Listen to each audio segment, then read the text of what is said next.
आ जाओ, adjoint of a matrix.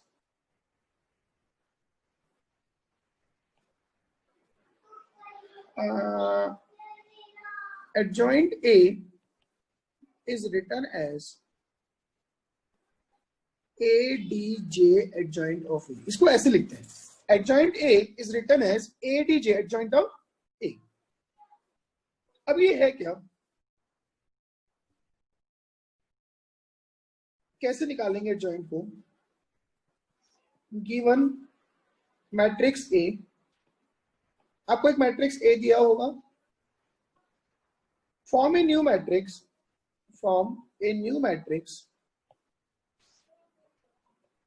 whose entries will be the cofactors of the corresponding entries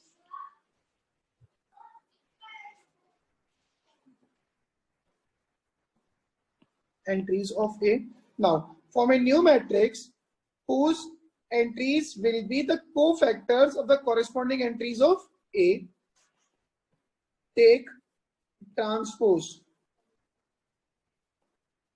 of obtained matrix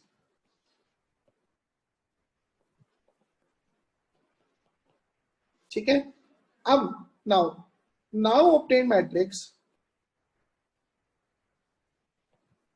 now obtained matrix is adjoint of A।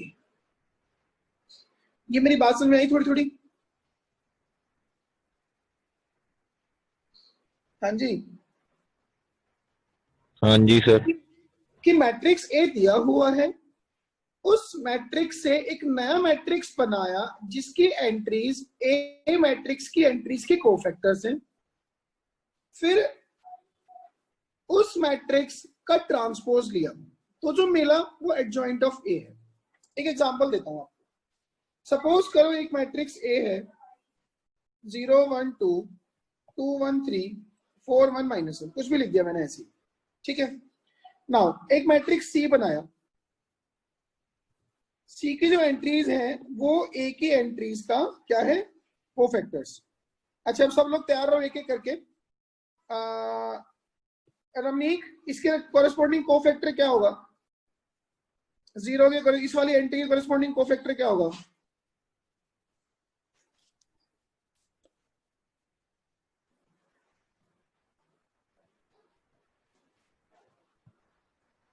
Ramnik +4 -1 -3 -4 नहीं होगा।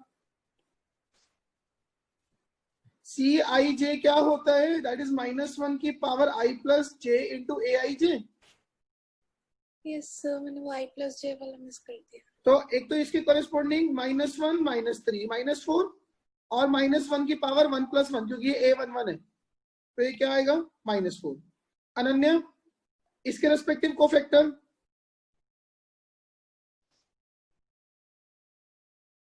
इसके corresponding sir 3।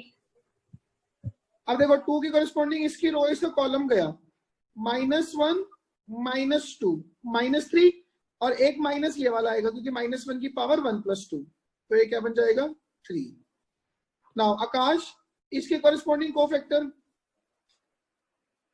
Sir -1। इसके corresponding इसकी रो, इसका column गए 3 और 2, 3 - 2 1, ये -1 की पावर 1 + 3 बनेगा ना, a13 है ये। हाँ जी सर। ठीक है सुखवीर, 1 की कोरेस्पोंडिंग कोफैक्टर ये गया ये गया, -2 -12 कितना हो गया?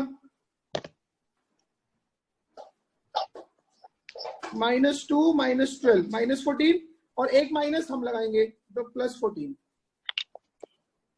ठीक है पुनीत? हाँ जी सर। इसके कोरेस्पोंडिंग कोफैक्टर? माइनस सर -3 है ये नहीं गया, सर, 2 मिनट। ये 0 -8 -9 हो गया। -8, वो तो 0 है ना। अच्छा ठीक। और ये चूंकि a22 है तो -1 की पावर 2 + 2 4, वो +1 रहेगा। ठीक है जी। नाउ हैरी, इसके करस्पॉन्डिंग कोफैक्टर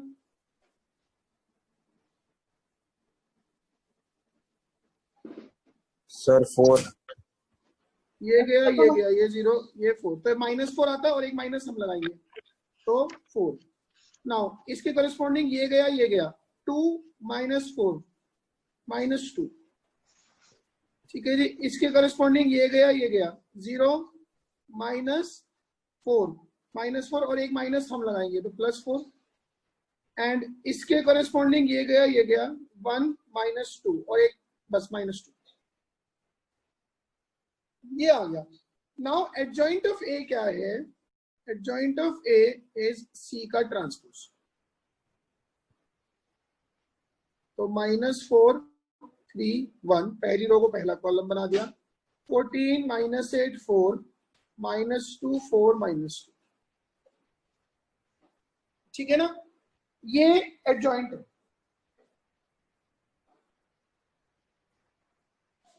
कि गिवन मैट्रिक्स जो आपको गिवन होगा उसके एलिमेंट्स के कोफैक्टर से नया मैट्रिक्स बनाया, उन कोफैक्टर्स उस नए मैट्रिक्स का ट्रांसपोज लिया तो एडजॉइंट ए मिलता है। क्या मेरी बात समझ में आ गई? Yes, sir. Yes, sir. Now चलो आगे। सपोज करो 2x2 का मैट्रिक्स आपको दे रखा है 1 2 -1 4। इसको 3 कर दो, 3 2 -1 4। फाइंड एडजॉइंट करो, फटाफट करो जी,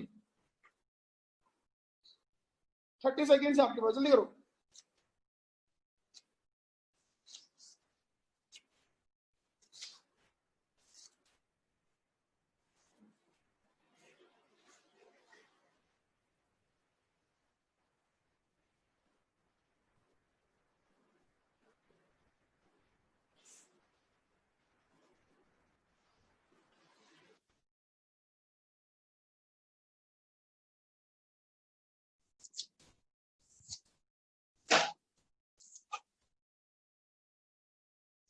बोलो, हो गया टाइम, जल्दी बोलो। Sir, 4 - 2 1 3. 4 -2 1 and 3 exactly. कैसे हुआ? ए हमें दिया हुआ है 3 2 -1 4। ठीक है। नाउ पहले आपने सी बनाया कोफैक्टर से, 3 के रेस्पेक्टिव कोफैक्टर 4, 2 के रेस्पेक्टिव कोफैक्टर -1 और एक माइनस हम लगाएंगे तो 1 -1 के रेस्पेक्टिव कोफैक्टर 2 और एक माइनस हम लगाएंगे तो -2 एंड -3 के रेस्पेक्टिव कोफैक्टर 4, नहीं सॉरी 4 के रेस्पेक्टिव कोफैक्टर हो गया 3। ये हो गया। नाउ एडजॉइंट ऑफ ए क्या होगा? वो होगा सी का ट्रांसपोज, दैट इज 4 1 -2 4 1 -2 3। ये बात समझ में आई? तो ध्यान रखना, अगर एक मैट्रिक्स ए अपने पास ए बी सी डी है, ठीक है ना, तो इसका जो एडजॉइंट आएगा, अब हम डायरेक्टली आगे से याद रखेंगे कि चेंज द डायगोनल एंट्रीज। इन दोनों डायगोनल एंट्रीज को चेंज कर दो, ए डी का क्या कर दो, डी ए। ठीक है ना, चेंज डायगोनल एंट्रीज और बी और सी के साइन चेंज कर दो, -c -b। Change the sign of diagonal entries. But ये किस में वैलिड है? सिर्फ 2x2 में। मेरी बात समझ में आ गई? Yes, sir. तो 2x2 में अगर हमें कभी इनवर्स निकालना होगा, और सॉरी एडजॉइंट निकालना होगा, तो डायरेक्टली अब हम काम चला लेंगे आगे। ठीक है ना, क्लियर है? Yes. नाउ एक बोलो बोलो, ऐसा कुछ नहीं। एक क्वेश्चन लिखो फटाफट से।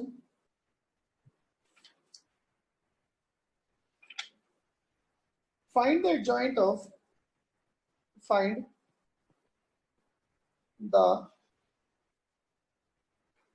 adjoint of find the adjoint of क्या दूं आपको मैट्रिक्स, ये लिख लो, बुक में दे रखा है 1 3 3 1 4 3 1 3 4। करो जी फटाफट से, ठीक है 3 मिनट है आपके पास, 3 मिनट ज्यादा हो गए, 2 मिनट है, जल्दी करो। आखिरी एग्जांपल, इसके बाद नहीं करूंगा कोई एडजॉइंट पे, ठीक है। देखो सबसे पहले हम सी बनाएंगे। मैंने एक बड़ा सा मैट्रिक्स बना रहा हूँ, उसके अंदर सारे छोटे छोटे डिटरमिनेंट बना दूँ। सी A11 में क्या आएगा, A11 की रो A11 का कॉलम उड़ा दिया, 4 3 3 4 यही आएगा, ठीक है जी। A12 first row second column उड़ा दिया, 1 1 3 4 1 1 3 4। A13 first row third column उड़ा दिया, 1 4 1 3 1 4 1 3। और इनमें से सिर्फ इसके बाहर एक्स्ट्रा माइनस लगाना है। क्लियर है मेरी बात?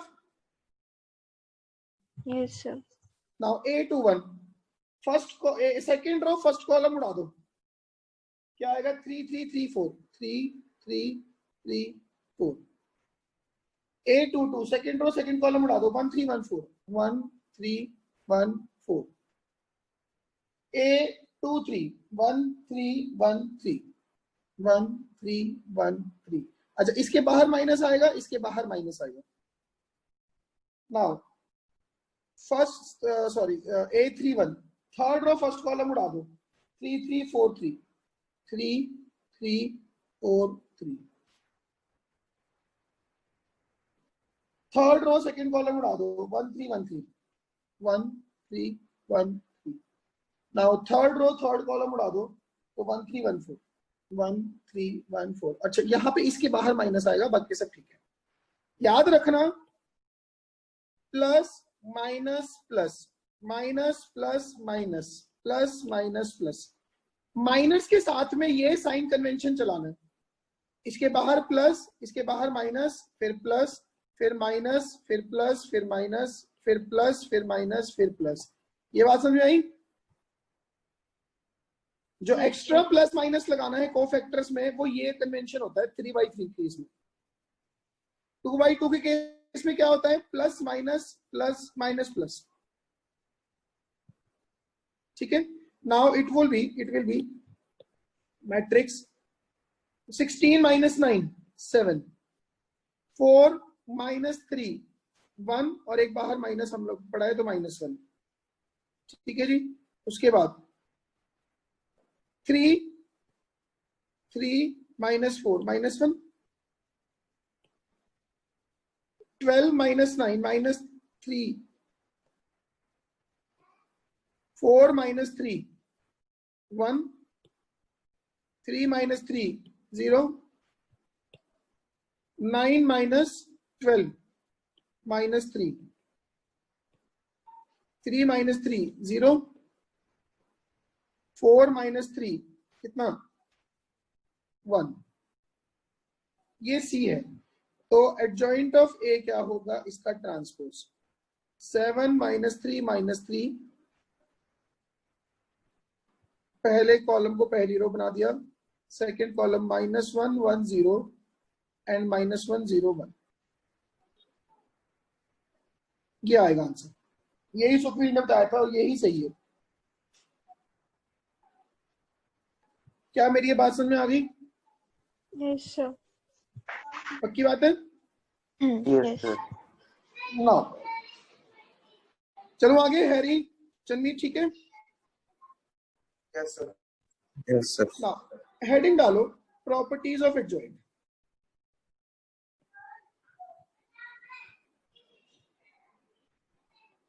Properties of adjoint. देखो जी ध्यान से देना, पहली property A into adjoint of A is adjoint of A into A is I. A into adjoint of A is adjoint of A into A is I. अच्छा एक बात बताओ, आपको एक चीज बताई थी कि अगर किसी भी डिटर्मिनेंट में, चलो डिटर्मिनेंट की बात करता हूं, किसी भी डिटर्मिनेंट में किसी रो के एलिमेंट्स को उसके कोफैक्टर से मल्टीप्लाई कर दो तो हमें क्या मिलता है?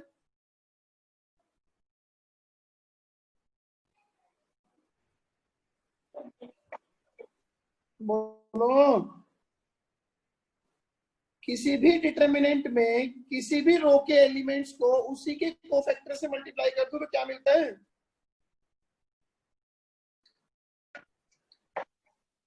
सब डिटर्मिनेंट की वैल्यू। डिटर्मिनेंट की वैल्यू बोल क्यों नहीं रहे हो? और किसी भी रो के एलिमेंट को किसी और रो के कोफैक्टर से मल्टीप्लाई करोगे तो हमें क्या मिलता है? किसी भी रो के एलिमेंट्स को किसी और रो के कोफैक्टर से मल्टीप्लाई करोगे तो हमें क्या मिलेगा? 0। यही होता है। Yes, sir. अगर किसी भी रो के एलिमेंट्स को उसी रो के कोफैक्टर से मल्टीप्लाई करेंगे then we get the value of the determinant. और अगर रो के एलिमेंट्स को किसी और रो के कोफैक्टर से मल्टीप्लाई करेंगे देन वी गेट 0। यही होता है जी अपनी थ्योरी। नाउ आ जाओ, a into adjoint of a।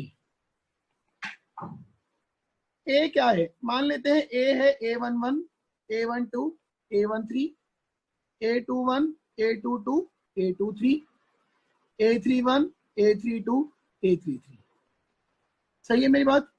Adjoint में क्या होगा? कोफैक्टर आ जाएंगे, बट पहली रो के कोफैक्टर पहले कॉलम में आएंगे।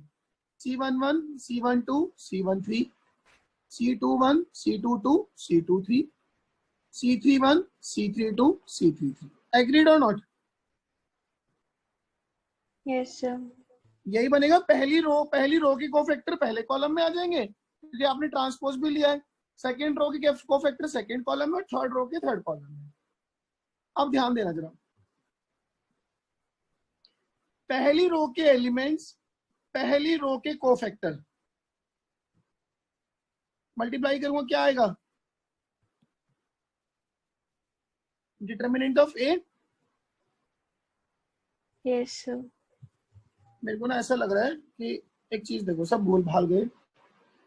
डिटरमिनेंट, ये ना अपनी डिटरमिनेंट की थ्योरी है।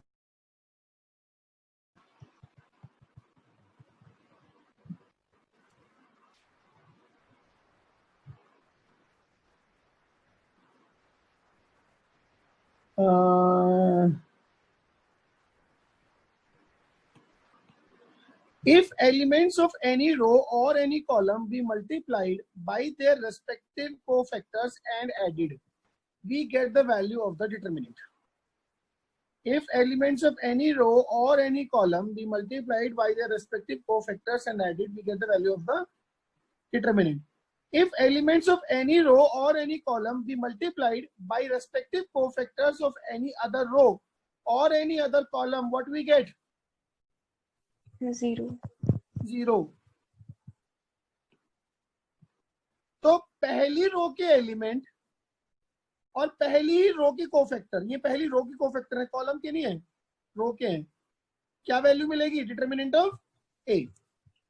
पहली रो के एलिमेंट दूसरी रो के कोफैक्टर, क्या आएगा? 0. पहली रो के एलिमेंट्स तीसरी रो के कोफैक्टर, क्या आएगा? 0. सेकेंड रो के एलिमेंट फर्स्ट रो के कोफैक्टर, क्या आएगा? 0. सेकेंड रो के एलिमेंट सेकेंड रो के कोफैक्टर, क्या आएगा? Determinant of A. Second row के एलिमेंट थर्ड रो के कोफैक्टर, क्या आएगा? 0. नाउ थर्ड रो के एलिमेंट फर्स्ट रो के कोफैक्टर 0, थर्ड रो के एलिमेंट सेकेंड रो के कोफैक्टर 0, और ये आ जाएगा determinant of A when you multiply the elements of third row by cofactors of the elements of cofactors of third row. ठीक है ना? अब अगर मैं इसमें से पूरे मैट्रिक्स में से डिटरमिनेंट ऑफ ए कॉमन ले लूं तो ये बन जाएगा 1 0 0 0 1 0 0 0 1। अच्छा, ये जो मैंने गलत लिख दिया, this is not I, this is basically determinant of A into I. आई बात समझ में? तो पहली प्रॉपर्टी ये गई कि A into adjoint of A is adjoint of A into A is determinant of A into I. Clear है मेरी ये बात? Yes, sir. पक्का? नाउ प्रॉपर्टी 2, बस में से ये सबसे मुद्दे की प्रॉपर्टी है, फर्स्ट और second.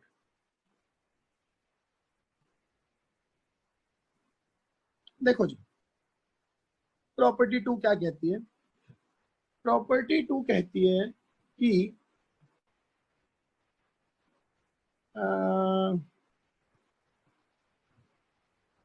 determinant of adjoint of A is determinant of A की power n minus 1, where A is a nth order matrix. Sir हाँ जी, वो एक मिनट ऊपर करना थोड़ा। सर जैसे हमने डिटर्मिनेंट ऑफ इधर कॉमन लिया है तो डिटर्मिनेंट का क्यूब नहीं हो जाएगा? मैडम मैंने मैट्रिक्स में से कॉमन लिया है। ओके मैट्रिक्स में से कॉमन लेते हैं तो हर एक एंट्री से कॉमन आता है। ओके सर, याद आ गया? Yes. Now determinant of adjoint A is determinant of A की पावर n माइनस 1। ये मेरी बात समझ में आई? प्रूफ देखो जिसका, ये PROOF है कि PROFF है?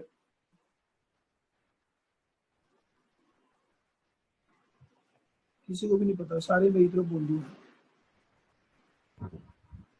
A into adjoint A is determinant of A into IN है, एग्रीड? मैं थर्ड ऑर्डर ही लेके चलता हूं, हम उसको बॉदर नहीं करते।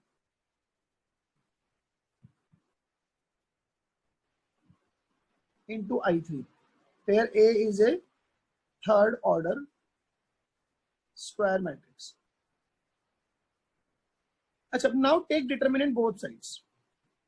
Take determinant both sides. Left side आ जाएगा determinant of A into adjoint of A is determinant of A into I3. सबसे पहले तो ये बताओ इसकी वैल्यू क्या होगी?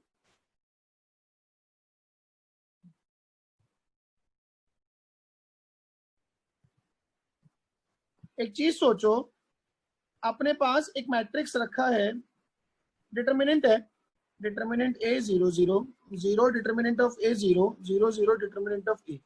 क्या वैल्यू आएगी इसको सॉल्व करके?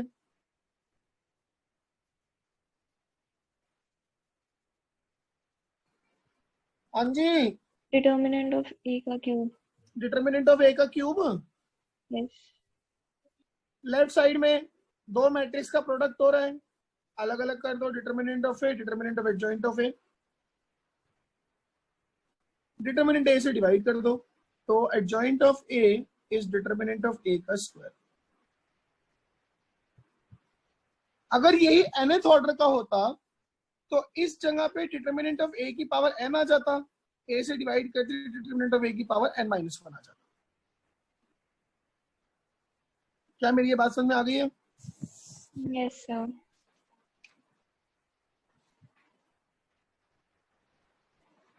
ठीक है ना? नाउ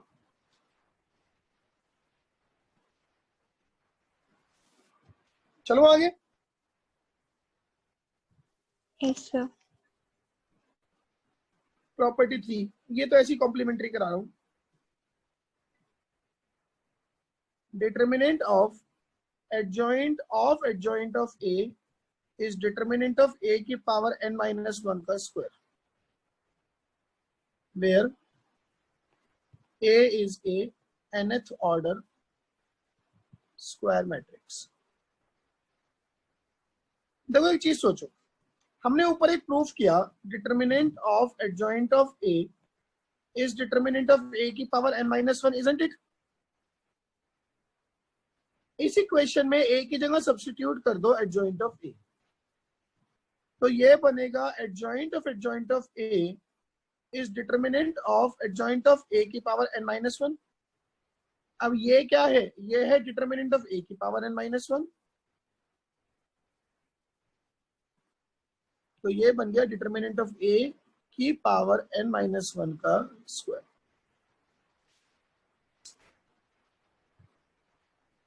बोलो जी।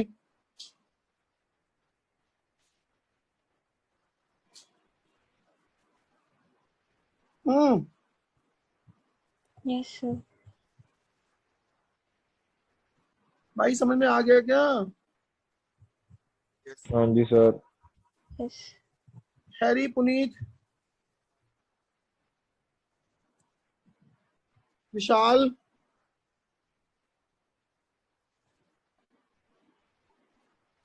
यस सर आ गया। नाउ हेडिंग डालो, inverse of a matrix. Inverse of a matrix. देखो जी, two matrices A and B are called inverse of each other. Two matrices A and B are called inverse of each other if AB equals to BA equals to I. ठीक है ना? Two matrices A and B of same order certainly, तभी multiply होंगे, of same order are called inverse of each other if AB equals to BA equals to I.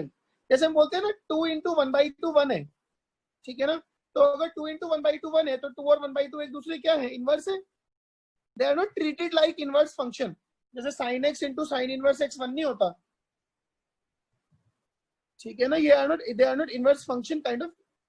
Matrices में ये जो algebra में numbers होते हैं ये मैट्रिसेस हैं कि अगर a into b 1 है तो a b का इनवर्स है। क्लियर बात मेरी?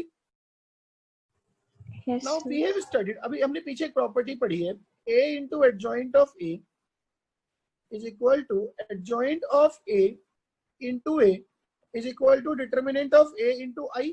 पढ़िए, इसको डिवाइड करो डिटरमिनेंट ऑफ a से, तो ये आ जाएगा a into adjoint of a upon determinant of a is adjoint of a upon determinant of a into a equals to I। अगर ये प्रॉपर्टी फुलफिल हो रही है इसका मतलब ये क्या है? ये B है, ये A का इनवर्स है। This implies A inverse is adjoint of A upon determinant of A। क्या मेरी ये बात समझ में आ गई है? फिर एक बार रिपीट करना। देखो, हमने ये प्रॉपर्टी पढ़ी हुई है, A into adjoint A is adjoint of A into A is determinant of A into I, isn't it? Yes माता हाँ तो बोल दे। सर। इसको डिटरमिनेंट A से डिवाइड कर दिया तो ये आ गया। मैं डिटरमिनेंट A को A के साथ भी रख सकता था, मैंने इंटेंशनली इसके साथ रखा है, ये आ गया। Now A into B is B into A is I, तो इसका मतलब ये B जो है ये क्या है? A इनवर्स है। Yes sir. भाई A into A inverse I आता है, तो इसका मतलब ये A इनवर्स होगा तभी तो I आया है। यस सर, समझ गया। तो मतलब कि अपने पास A इनवर्स क्या होगा? Adjoint of A upon determinant of A। अच्छा, इसमें ना मैंने इस प्रोसेस में एक ऐसा काम किया जो किसी प्रिकॉशनरी स्टेज पे नहीं करना चाहिए। क्या? अगर वो डिटरमिनेंट ऑफ A 0 होता तो क्या मैं डिवाइड कर सकता था ऐसे उसको? No sir. नहीं। A inverse adjoint A upon determinant of A है। अगर डिटरमिनेंट ऑफ A 0 आ गया तो क्या इनवर्स आएगा? No sir. There determinant of A should not be 0। तो यहां से एक बहुत important condition, the necessary and sufficient condition for a matrix to be invertible is determinant of A should not be 0। The necessary and sufficient condition for a matrix to be invertible is determinant of A should not be 0। क्या मेरी ये बात समझ में आ गई है? Yes sir. Now अब आज ना दिवांशु सर ने आपको जो 2 एग्जांपल कराए हैं उनके इनवर्स इस मेथड से निकाल के दिखाते हैं। One example which he have taken is 2 by 2 वाला, that is given a is this 1 2 2 minus 1 1 2 2 minus 1। ठीक है, question number 1, find a inverse. Now पहले तो एडजॉइंट a 2 by 2 में तो हमें डायरेक्टली याद है, चेंज द डायगोनल एंट्रीज, तो -1 1, change the sign of order of diagonal entries -2 सही है।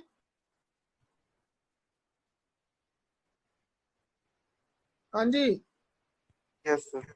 Yes sir. Now determinant of A कितना आएगा इस केस में? -1 -2 -5। तो ए इनवर्स क्या होगा? Adjoint of A upon determinant of A, that is -1 -2 -2 1 whole divided by -5। -5 को सबके नीचे ले जाओ तो ये बन जाएगा 1/5 2/5 2/5 -1/5। यही आंसर आया था उसका भी। हाँ जी यही है। आई बात समझ में? Yes sir. आ गई बात समझ में? Yes sir. Yes sir. Now एक क्वेश्चन और कर दो फटाफट से। Find the inverse of, find the inverse of a equals to 0 1 2 0 1 2। ये भी वही है जो सर ने दूसरा एग्जांपल लिया था, 1 2 3 3 1 1। करो फटाफट से।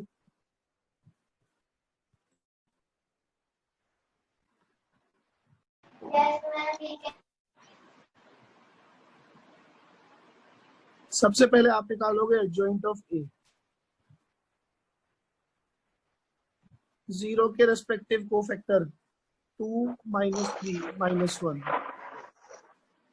इसके रेस्पेक्टिव कोफैक्टर 1 -9 -8, बट उसको मैं लिखूंगा यहाँ पे -8 और 1 हम लगाएंगे तो 8 हो गया, +8 नॉट -8।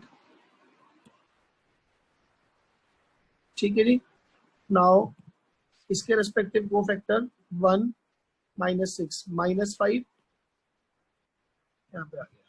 नाउ इसके रेस्पेक्टिव कोफैक्टर 1 -2 -1 और एक -1 तो +1, इसके रेस्पेक्टिव 0 -6 तो -6 रहेगा, और इसके रेस्पेक्टिव कोफैक्टर हो जाएगा 0 -3 और एक माइनस हम लगाएंगे तो बन जाएगा +3। इसके रेस्पेक्टिव कोफैक्टर +3 -4 -1 यहाँ पे आएगा, इसके रेस्पेक्टिव 0 -2 और एक माइनस हम लगाएंगे तो 2, और इसके रेस्पेक्टिव कोफैक्टर दिस -this -1। यही आ रहा है कि देखना है जॉइंट है। यस सर, यही आ रहा है। Yes sir. नाउ अब हमें डिटर्मिनेंट ऑफ ए निकालना है। अब एक चीज का ध्यान रखना, सुनो सुनो सुनो, जब ये आप डिटर्मिनेंट निकाल रहे हो ना तो यूज एन स्मार्ट वे। पहली रो के एलिमेंट, पहली रो की कोफैक्टर। बात समझ आई मेरी? Yes sir. सीधा लगा दो। तो 0 × -1 +1 × 8 +2 × -5, तो ये क्या आ गया? 0 8 और 10 -2। तो ए इनवर्स क्या आएगा? 1 determinant of A into adjoint of A.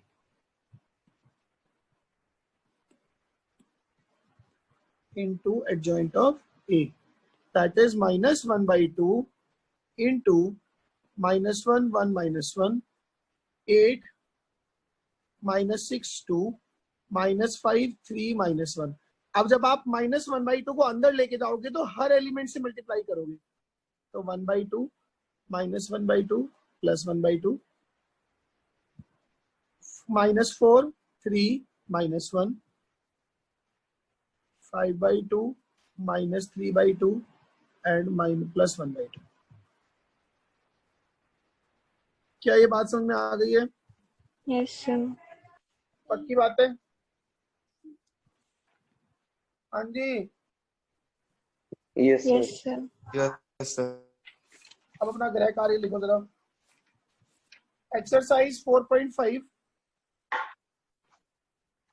Exercise 4.5, question number 1, 2, 3, 4, 5, 7, 8, मैं क्या कर रहा हूँ, सारे हैं तो 5, 6, 7, 8, 9, 10, 11, 9, 10, 11, 1 से 11 तक तो ये, और उसके साथ में और दे दो थोड़ा सा काम, बोलो। मुझे लग रहा है काम देने के टाइम है, आधे लोग तो गायब हो चुके होंगे मीटिंग से अब तक। हाँ देखो कौन कौन चला गया, हैरी गया जैसे काम का टाइम आया। हाँ जी, काम और दे दो क्या? सर मर्जी है। मर्जी तो मेरी तो हमेशा मर्जी रहेगी। कोई बात नहीं, फिर ऐसा करते हैं, miscellaneous of chapter 3, miscellaneous of chapter 3, question number 1 से 9, 1 to 9, ठीक है ना? इसमें अगर पहला दूसरा क्वेश्चन ना हो तो घबराना नहीं, बाकी सारे करने हैं। क्या मेरी ये बात समझ में आ गई? Yes sir. मेरी प्राइम टारगेट, क्योंकि मुझे पता है आपको मिसलिनियस में डाउट होंगे, मेरा प्राइम टारगेट होगा कि संडे की क्लास में, संडे को है ना अपनी क्लास? अब यस सर। कल तो है नहीं, ठीक है ना? यस। तो संडे की क्लास में मैं पहले डाउट्स लूंगा मिसलिनियस के, और प्रॉपर्टीज ऑफ इनवर्स बताना है, और फिर इन पे ना इक्वेशंस की क्वेश्चन होते हैं, इक्वेशन सॉल्व करनी, उससे बोर्ड में एक 6 मार्क्स का क्वेश्चन पक्का है, 110%, ठीक है ना? फिर वो कराना है, then we will be almost done by Sunday. एक आधा लेक्चर हो जाएगा, फिर ये चैप्टर खत्म हो जाएगा, ठीक है ना? सर थर्ड चैप्टर वो ट्रिग्नोमेट्री इक्वेशंस इन 3 वेरिएबल्स यूजिंग मैट्रिक्स मेथड। ये जो मेथड है, इस पे जो सवाल है बोर्ड में 6 नंबर का क्वेश्चन पक्का है, पक्का, ठीक है ना? तो 6 मार्क्स का क्वेश्चन इसमें आना ही आना है। देखो मान लेते हैं मेरे पास एक इक्वेशन है, a1x plus b1y plus c1z equals to d1, a2x plus b2y plus c2z equals to d2, a3x plus b3y plus c3z equals to d3। अच्छा, इनको सॉल्व करने का तरीका ना एक आपको डिटरमिनेंट में ही बताया था, याद है? x equals to d1 by d, y equals to d2 by d, z equals to d3 by d, ये वाला याद है? Yes sir. ये वाला मेथड अपने बोर्ड के सिलेबस में नहीं है, ठीक है? बोर्ड के सिलेबस में वो है जो अब बताने जा रहे हैं, a1x plus b1y plus c1z is d1, a2x plus b2y plus c2z is d2, a3x plus b3y plus c3z is d3। चलिए एक ना मैट्रिक्स बनाया, उसमें एक में एलिमेंट्स रखे a1 b1 c1, a2 b2 c2, a3 b3 c3, और एक में रखे x y z। मुझे बताओ जरा पुनीत, इसका ऑर्डर क्या है पहले वाले का? Sir 3 into 3। दूसरे वाले का? Sir 3 into 1। 3 into 1। इनको मल्टीप्लाई करूंगा, जब आप इनको मल्टीप्लाई करोगे, इसको मल्टीप्लाई करोगे इस कॉलम से, क्या आएगा? a1x b1y c1z, यही आएगा। इसको मल्टीप्लाई करोगे इस कॉलम से, क्या आएगा? a2x plus b2y plus c2z। इसको मल्टीप्लाई करोगे इस कॉलम से, क्या आएगा? a3x plus b3y plus c3z। That would be equals to d1 d2 d3। Suppose करो वो इसके इक्वल है, क्या ये इक्वालिटी ऊपर वाली तीनों इक्वेशन को रिप्रेजेंट करती है? पहले ये सोचो। अगर मैं लेफ्ट साइड में दोनों को मल्टीप्लाई करूंगा तो मेरे पास मैट्रिक्स आएगा a1x plus b1y plus c1z, a2x plus b2y plus c2z, a3x plus b3y plus c3z multiply, and this is equals to, वो कह रहा है d1 d2 d3। अगर दो मैट्रिक्स इक्वल हैं तो उनकी कोरस्पॉन्डिंग एंट्री सेम है, मतलब a1x plus b1y plus c1z is d1, a2x plus b2y plus c2z is d2 and this is equal to d3। मतलब जो कुछ मैंने यहाँ पे लिखा है, ये जो तीन मैट्रिक्स बना के इक्वेशन लिखी है, ये बेसिकली इसी के बराबर है कि नहीं? Yes sir. Now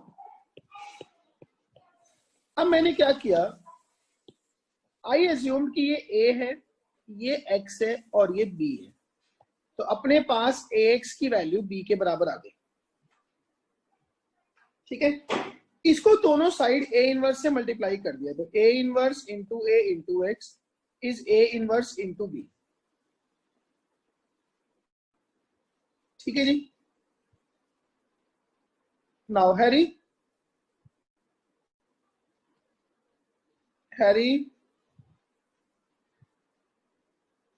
Yes, sir. ये जो a इनवर्स इंटू a है, इसकी वैल्यू क्या होती है?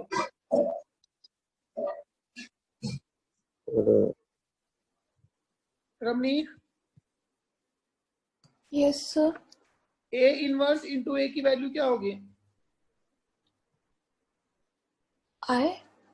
आई that is I X equals to a inverse into b।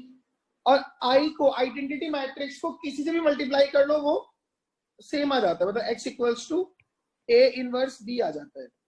a inverse होता है adjoint of a upon determinant of a into b।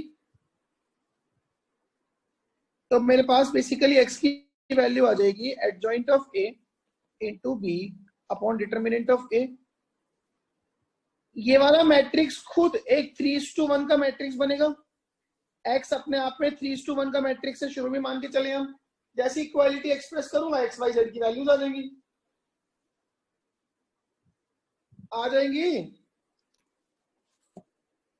Yes sir. पक्की बात है। अब जैसे एक छोटा सा क्वेश्चन, ये बात समझ में आ गई? Yes sir. ये बेसिक थ्योरी है इसके पीछे। अब जैसे एक छोटा सा क्वेश्चन है, solve the following system of equations, solve the following system of equations. देखो इक्वेशन है 3x minus 2y plus 3z equals to 8, 2x plus y minus z equals to 1, 4x minus 3y plus 2z equals to 4। या solve the following system of equations. सबसे पहले आपने क्या लिखना है, ax equals to b। a क्या है?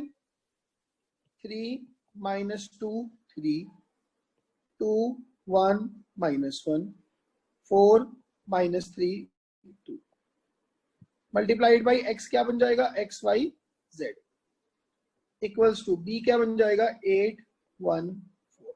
हाँ कि नहीं? Yes sir. ठीक है। अब मुझे ये पता है कि x क्या होता है, a इनवर्स इंटू b होता है। ये क्या है, ये a है,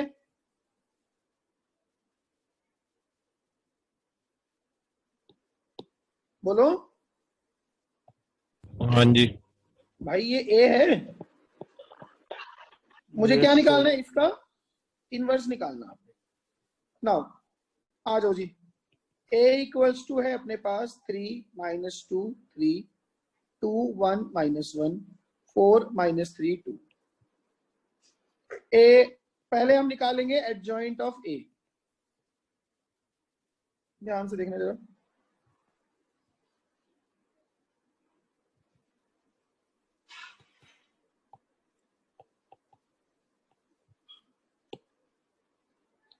सबसे पहले सबके रेस्पेक्टिव को फैक्टर्स, पहले माइनर लिख रहा हूं, 3 के रेस्पेक्टिव 1 -1 -3 2, दूसरे के रेस्पेक्टिव ये गया 2 -1 4 2, 2 -1 4 2, तीसरे के रेस्पेक्टिव ये गया 2 1 4 -3, 2 1 4 -3, इसके रेस्पेक्टिव -2 3 -3 2,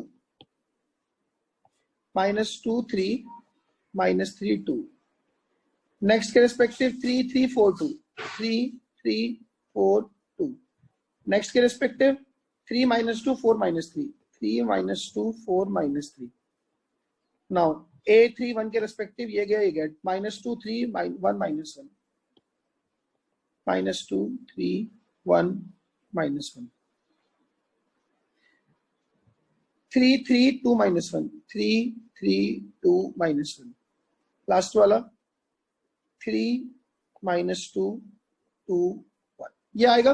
अब साइन कन्वेंशन आपको बताया था plus minus plus minus plus minus minus sorry plus minus plus, ठीक है ना, यही था ना, प्लस माइनस प्लस. लगाओ जी साइन, इसके बाहर माइनस, इसके बाहर माइनस, इसके बाहर माइनस, इसके बाहर माइनस, और इसका लेना है ट्रांसपोज, तो ये एडजॉइंट आएगा. ठीक है जी. Now adjoint of A is, करो जी, ये बन गया 2 -3 -1, 4 + 4 8, और बाहर एक माइनस साइन, तो -8, -6 -4 -10, -4 + 9, 5 और एक बाहर माइनस रखा है तो -5, 6 -12 -6, -9 और ये प्लस हो जाएगा 8, -9 + 8 -1, एक बाहर और तो +1, 2 -3 -1, -3 -6 -9, एक बाहर है तो +9, 3 और +4 7. इसका लेना आपने को ट्रांसपोज. तो एडजॉइंट ए आया -1 -8 -10, -5 -6 1 -1 9 7. क्लियर ये बात मेरी? हाँ जी. Yes sir. नाउ अब हमें चाहिए value of determinant of A. Determinant A के लिए मैंने आपको बताया था पहली रो के एलिमेंट को पहली रो के कोफैक्टर से मल्टीप्लाई कर दो. पहली रो के एलिमेंट से 3 -2 3, 3 -2 3. पहली रो की कोफैक्टर है -1 -8 10, -1 -8 एंड -10. ये है ना, देखो पहली रो के कोफैक्टर -1 -8 -10. बस दिस वुड बी -3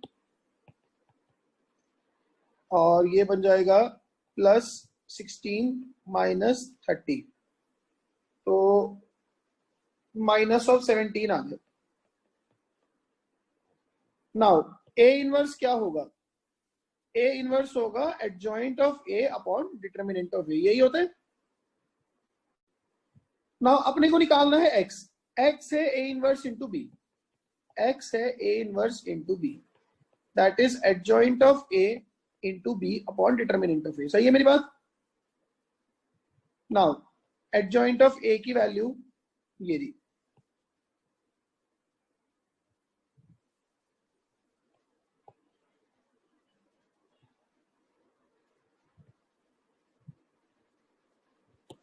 ये तो आ गया एडजॉइंट है. ठीक है जी.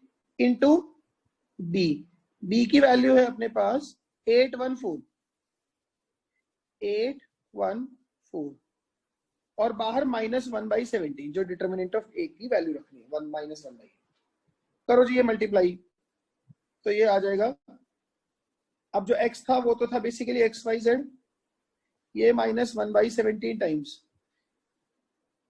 पहली रो को पहले कॉलम से मल्टीप्लाई करेंगे तो ये आएगा -8 -5 -4। सेकेंड रो को फर्स्ट कॉलम से -64 -6 + 45 -80 + 1 + 28। ये बन गया -1/17 टाइम्स। पहला एलिमेंट आ गया 8 और 5 13 14 15 16 17। सर वो वहाँ पे 36 नहीं आएगा? 9 4 द 36 सेकंड। Thank you. सिर्फ तेरी वजह से मैंने 45 लिखा था, देखने के लिए तेरा ध्यान भी है कि नहीं। Thank you sir. Now 64 and 6, ये हो गया 70 -70 + 36 तो -34, ये आ जाएगा -51। अब -1/17 को अंदर ले जाओ, हर एक एलिमेंट से मल्टीप्लाई करूंगा तो ये आ जाएगा 1 2 3। क्या मेरी बात समझ में आ गई? अब जैसे इसको XYZ से इक्वालिटी शो करेंगे तो मेरे पास x की वैल्यू आ जाएगी 1, y की वैल्यू आ जाएगी 2, z की वैल्यू आ जाएगी 3। ये तरीका होता है। आपने पेपर में अगर सवाल आ जाए तो एक एक स्टेप ऐसे ही लगाना है।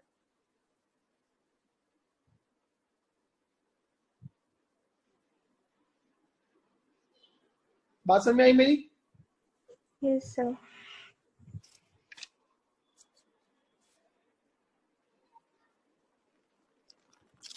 ठीक है जी, एक क्वेश्चन करोगे?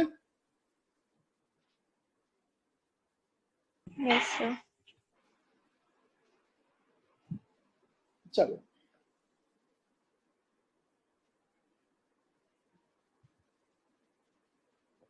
लिखो जी। ये क्लियर है सबको? कोई step? Ramnik, yes sir clear है। रोहित, विशाल, यस सर। चोपड़ा जी आए आज? चोपड़ा जी क्या हाल है? बढ़िया सर, आप बताओ। कोई आवाज ही नहीं आ रही है। सर मैंने बुलाया था आपको पहले स्टार्टिंग में था, बस आपने सुना नहीं। अच्छा, नहीं मैं आज के बुलाना नहीं होना। नहीं सर। नहीं, जब गर्लफ्रेंड बन जाए तो लोग ऐसे ही करते हैं, फिर यार दोस्त कहाँ याद रहते हैं। कहा तो अरे रहने दो बस। ठीक है। मेरे को तो नाम भी पता है उसका। बताइयो, मेरे को भी बता दो। सयानी। आ कौन होना? ऐसे ही तो ऐसे ही करते हैं, जिनके पास होती है वो ऐसे ही करते हैं। ठीक है sir. The cost of 4 kg onion, 3 kg wheat and 2 kg rice is 60. The cost of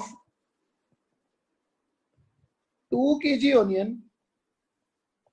4 kg wheat and 6 kg rice is 90, and the cost of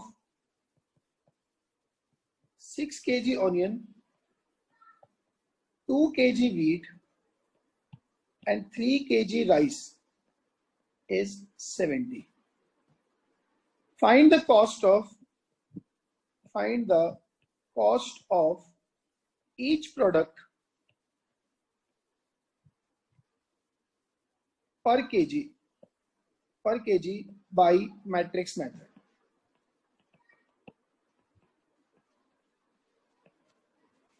करो जी, आपको दिए 7 मिनट करने के लिए।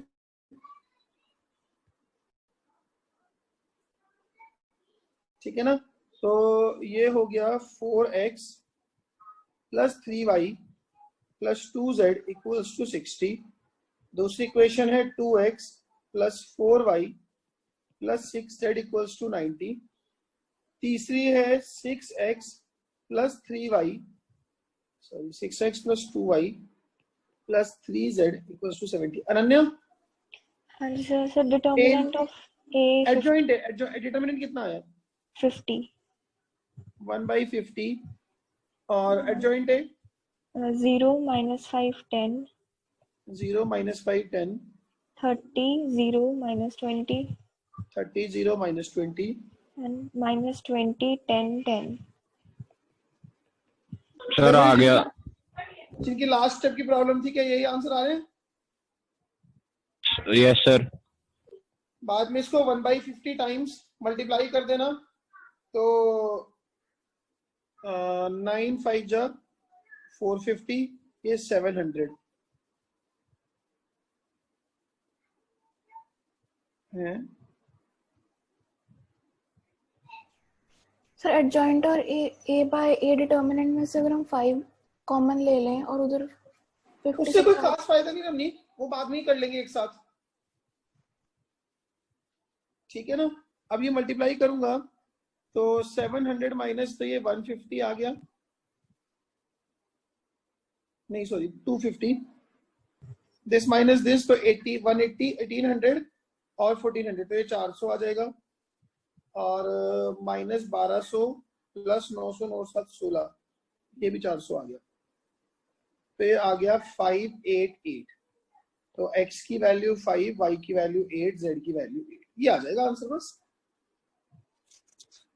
ठीक है। अच्छा एक ना पीछे एक चीज, ये छोड़ दो, इसको कर लोगे। यस इसके साथ ही एनसीईआरटी की ना, एनसीईआरटी एक्सरसाइज 4.6 आपका होमवर्क है। सारे सवाल मत करना, इन्होंने तो बहुत सारे दे रखे हैं, ठीक है। अपना 4-5 कर लेना ताकि आपको एक कॉन्फिडेंस आ जाए कि हाँ जी हो रहे हैं। आप अपना लैपटॉप भूल गए। कोई बात नहीं बेटा, भी रख लेंगे, क्लास ले लूँ, ठीक है ना। चलिए हेडिंग डालो, properties of inverse of a matrix.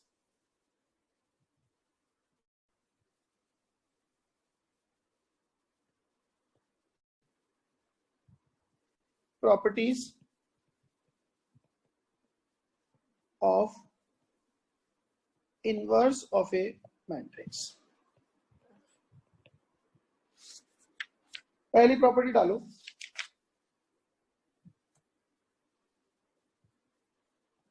the necessary and sufficient condition for a matrix to be invertible,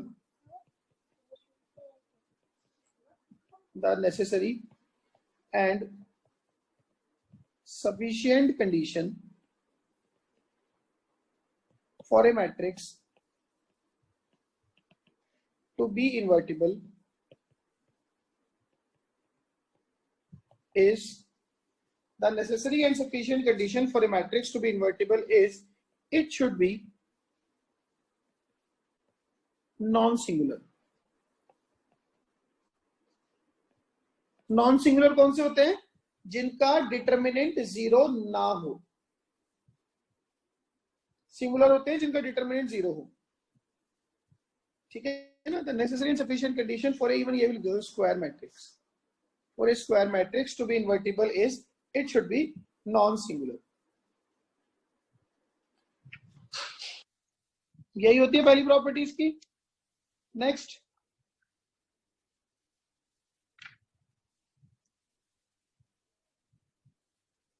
second property, inverse of a matrix is always unique।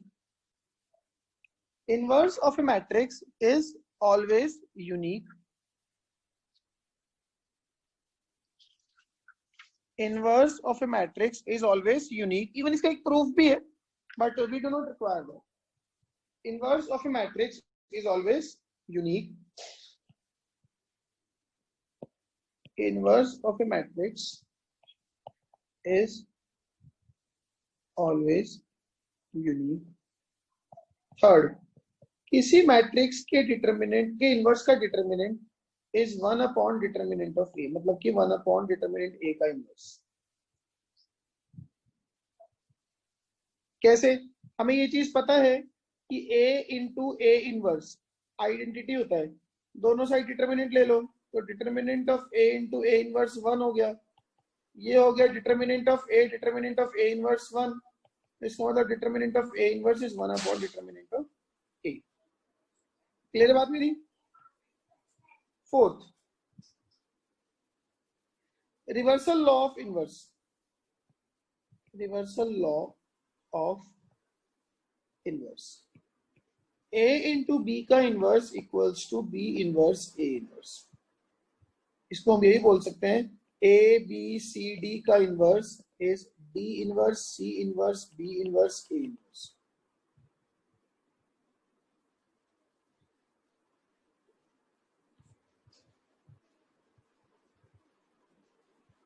देखो कैसे इसको सोच सकते हैं, A B into A B का inverse, क्या ये आई होगा? हाँ जी। Yes sir. नाउ मैंने इसको pre multiply by A inverse कर रहा हूं,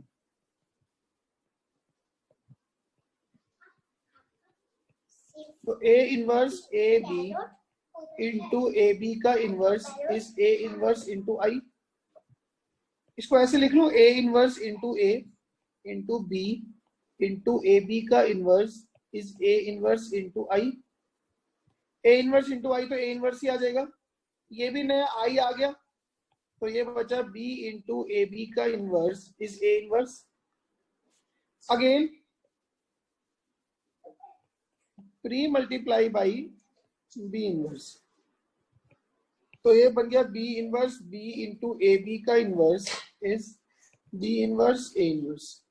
ये भी क्या बन गया? आई। तो ये आ गया फाइनली ए बी का inverse is B inverse A inverse.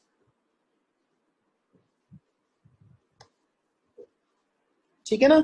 अच्छा, इसी से हम ये भी कंक्लूड कर सकते हैं, ए बी का इनवर्स क्या होगा? Adjoint of A B upon determinant of A B. B inverse होगा adjoint of B upon determinant of B. A inverse होगा adjoint of A upon determinant of A. ये A B determinant से ए B का determinant गया, तो ये क्या conclude होता है कि adjoint of A B is adjoint of B into adjoint of A. ये जो एडवांस में आया हुआ क्वेश्चन है, adjoint of B is equal to adjoint of adjoint of A B is adjoint of B into adjoint of A. तो matrices में ये reversal law तीनों जगहों पे है, ट्रांसपोज में भी है कि ए बी का transpose is B transpose A transpose, inverse में भी है और एडजॉइंट में भी है। क्लियर है मेरी बात? Yes sir. नाउ अब मुझे बस एक चीज बतानी है आपको,